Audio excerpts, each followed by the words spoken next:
დოქტორ ბახტიარ ბარამ, დიდი მადლობა ამ ექსკლუზიური ინტერვიუსთვის IOC4 News English-ისთვის. თქვენ სამჯერ იყავით ღაზაში 2009, 2019 და 2024 წლებში ომის პირველ ეტაპებზე. დაპატიმრების დროს თქვენ აწამეს და ჰამასმა დაგადანაშაულად ისრაელის ჯაშუშობაში. რატომ გადაწყვიტეთ დღეს გესაუბრათ IOC4 News English-თან? და ვინ გაწამათ? მართლა იმ დღეს მე არის წინ დორმინდერი ან ამალადვანის საავადმყოფო. ეს იყო ჩემი. მესამე დღე იყო რაც ჩრდილოეთ ყაზაში ჩამოვედი, ასე რომ ყიდულობდი ფალაფელს და დავბრუნდი და კამალადვანის საავადმყოფოს გადაუდებელი დახმარების განყოფილების წინ ვიდექი და ჩემს ფალაფელს ჭამდი.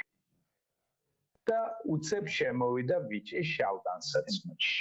ჰამასის მებრძოლებით და მან ისრაელის ჯაშუში მიწოდა. და უცებ ძალიან ბევრი ადამიანი. ახალგაზრდები დადიან, არაფერი აქვთ, მაგრამ ისინი საავადმყოფოში რჩებიან, რადგან საავადმყოფოში უსაფრთხოა, იქ არ დაბომბავენ. ამიტომ ისინი იქ სულ ლაპარაკობენ საავადმყოფოს გარშემო დადიან. ამიტომ ეს ყველა ახალგაზრდა შეიძლება ათეულობით ან 100-ზე მეტი მოვიდნენ, შემომეხვიდნენ და ვიღაცამ ცემა. ვიღაცამ სცადა ქვამესრო და ასე იმ დროს მართლა შემეშინდა, რადგან ველოდებოდი როდის მომკლავდნენ რაღაცა მსგავსი. და ამის შემდეგ იმ შავებში ჩაცმულმა ბიჭმა მკითხა რა ქვია. უთხარი ჩემი სახელი ბაჰია. მაშინ დაიწყო სიცილი, რადგან ეს ქურთული სახელი. მითხრა რომ ეს ადამიანის სახელი არ არის. უთხარი, ეს ქურთული სახელია და ქურთებიც. ადამიანები არიან. ამის შემდეგ მან სადაც ძალით გაეყვანა საავადმყოფოდან. უარი უთხარი, რადგან გითხარით, რომ ამას ვერ გააკეთებდით, მე მოვედი გაერთიანებული ერების ორგანიზაციის კოლგის ქვეშ და ამავე დროს ჯანმრთელობა გაზას და ჰამასიც კი იცნობს ჩემ შესახებ და მათ ყველაფერი აქვთ. ინფორმაცია ჩემზე, მაგრამ მანსა და მაგრამ მე უარი ვუთხარ.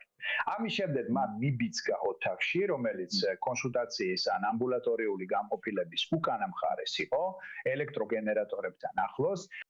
როცა ოთახში შევედი, დავინახე, რომ ეს ოთახი ნამდვილად წამებისთვის იყო განკუთვნილი.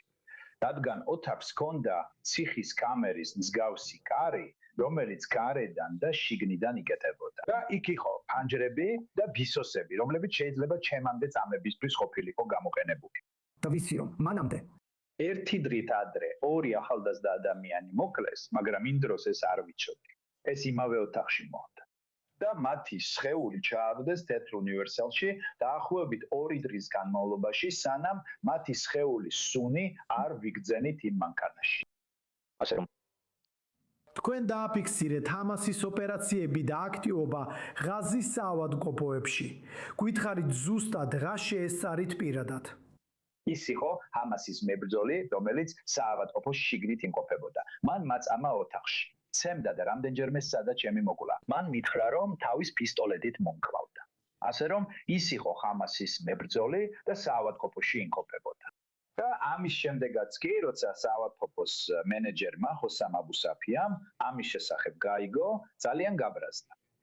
და სცადა გაითავისუფლებინა. ეს ყველაფერი იმიტომ, რომ საავადმყოფოს ყველა მცველი 11 ადამიანი იმ ბიჭს ხარს უჭერდა, რომ მეწამება მოეწო. და ამის შემდეგ ისინი მასთან ერთად იყვნენ. მაშინ ექიმ ჰასანმა მათ კითხა, როგორ მოხდა ეს ჩემს საავადმყოფოში, რომ ჩემი მცველი, ჩემი საკუთარი მცველი, ჩემს საავადმყოფოში ასეთ რამეს აკეთებს. მან უთხრა მათ, რომ ხვალიდან ყველა სახლში წავა და მე გუნდს შევცვლი. მაგრამ ისინი არასოდეს შეცვლილან, რადგან ჰამასის მებრძოლებმა საავადმყოფოში ეს კალფი შეიყვანეს, ისინი ჰამასის მებრძოლები არიან. ისინი იქ მუშაობენ. ამის შემდეგ ძალიან შეეცვა დოქტორ ასანს, რომ ვერაფერი გააკეთა ამას. ასე რომ ეს ბიჭები იცინოდნენ, როცა ყოველდღე დავდიოდი ამბულატორიაში, მათ მეუბნებიან, რომ ჯერ კიდევ აქ ვართ.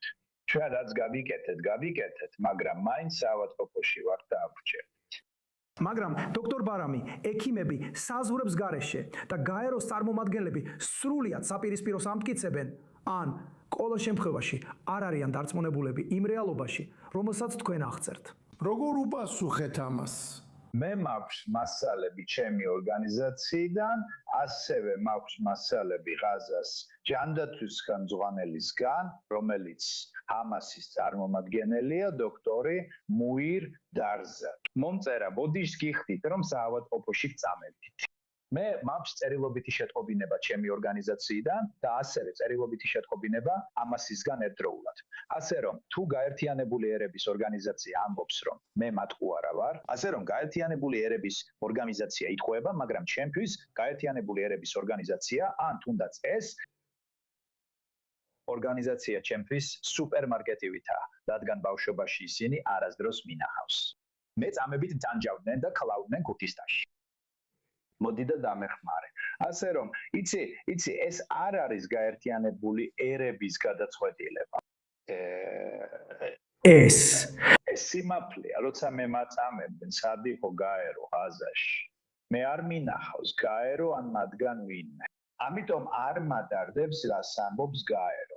გაერო, როგორც გითხარით, უბრალოდ სუპერმარკეტია ან მაღაზია, რომ გაყიდოს თავისი აღჭურვილობა, ამიტომ ეს ძალიან არ მადარდებს, რადგან ჩემთვის ჩემი გრძნობებია მნიშვნელოვანი. მე მადარდებს იმ 8 თვის ისრაელი ბავშვის გრძნობები, რომელიც ჰამასმა გვირაბში წაიყვანა და მოკლა.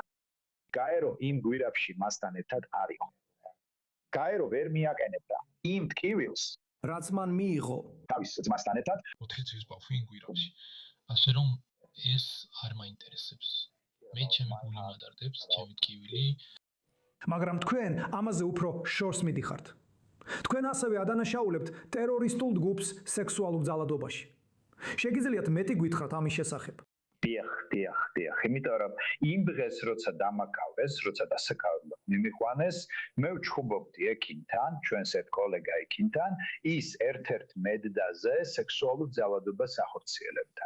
და იმავე დროს ჯანმომ გითხრა, როცა კაიროში ვიყავი, სანამ ღაზაში შევიდოდი, გითხრა, რომ ნებისმიერი სექსუალური ძალადობის შესახებ აუცილებლად უნდა შეგვეთყობინებინა ჯანმოსთვის.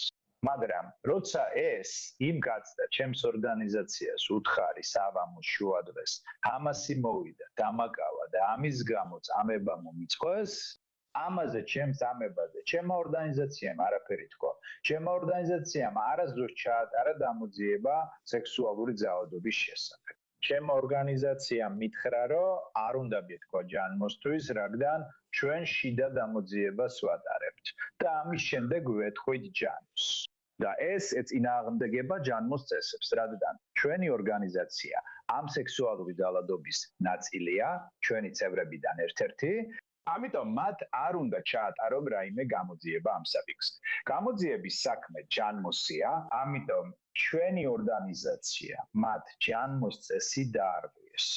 ამიტომაც გეუბნებით, რომ ამ საფრთხებს მე დიდ ყურადღებას არ ვაქცევ, რადგან იცით, მე და ჩემი ორგანიზაციის ყველა წევრმა ვიცობით, რომ ნასერ ალაუდას შენობის მეოთხე სართულზე, ჯაბალიაში, იყო ოთახი ჰამასის მებრძოლებისთვის. ისინი მას თავშესაფრად იყენებდნენ პირდაპირ ჩვენი ოთახის ზემოთ. იქ ყოველდღე მივდიოდით, რადგან იმ დროს ინტერნეტი ისრაელიდან უნდა აგვეყო. ინტერნეტი სუსტი იყო.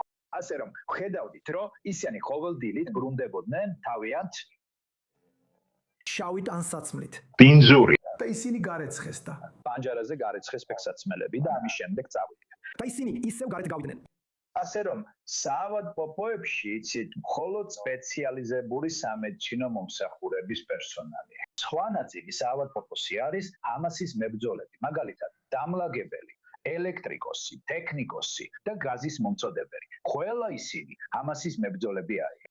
და ამას აშკარად ყველა საავადმყოფოში ხედავთ, მაგრამ იცით, დღეს პროპაგანდა ძალიან ძლიერია. თუ რამეს ამის წინააღმდეგ იტყვი, ყველა თავს გესხმის.